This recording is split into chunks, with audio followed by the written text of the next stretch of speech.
Need a fresh start on your ASUS TUF Gaming F16 laptop? This walkthrough explains how to restore Windows to its original factory settings in just a few minutes. So this should hopefully be a pretty straightforward process, guys, and without further ado, let's go ahead and jump right into it. It's supposed to not delete your personal files. I strongly suggest you create a backup of any important files or documents before you proceed, because even though it might say that it's going to save your personal files, there's no guarantees that it will, so just keep that in mind, and we're going to go ahead and jump right into it. So we're going to go ahead and start by right-clicking on the Windows Start menu, and we're going to select the settings. You want to select the system, and then on the right side, scroll down until you get to Recovery.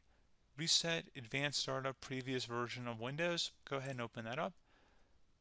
So we're going to start by going underneath Recovery Options, reset this PC, choose to keep or remove your personal files, then reinstall Windows. Go ahead and select Reset PC. Underneath Choose an option, Keep My Files removes apps and settings but keeps your personal files. Now, like I said, there's no guarantee, but you still want to create a backup, but we are going to select that for today's tutorial here. And it's going to ask how would you like to reinstall Windows. I usually do a local reinstall, so that's what I'm going to select. And current settings is going to reinstall Windows from this device, and then we're going to select next again. This shouldn't take too long here, guys. And resetting will change settings back to their default, keep personal files, reinstall Windows from this device, remove all apps and programs, and you can also view what apps will be removed. This will take some time and your PC will restart. These are the apps that will be removed, so take note of that. So you're definitely going to have to reinstall some stuff once it's done. So it looks like I accidentally closed out of there, so I'm just going to go back to exactly where we were.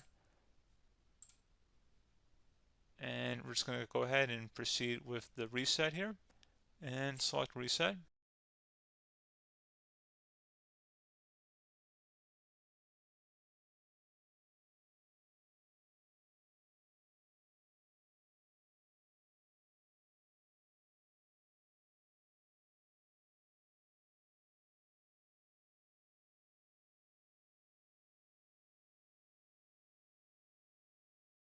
And there you go, guys. Should be simple as that. Go ahead and reinstall any of the applications that were removed. You can see a list of them by clicking on the link that's going to be on our desktop here. And that's pretty much it, guys. So, as always, thank you for watching this brief tutorial. Do hope I was able to help you out, and I do look forward to catching you all in the next tutorial. Goodbye.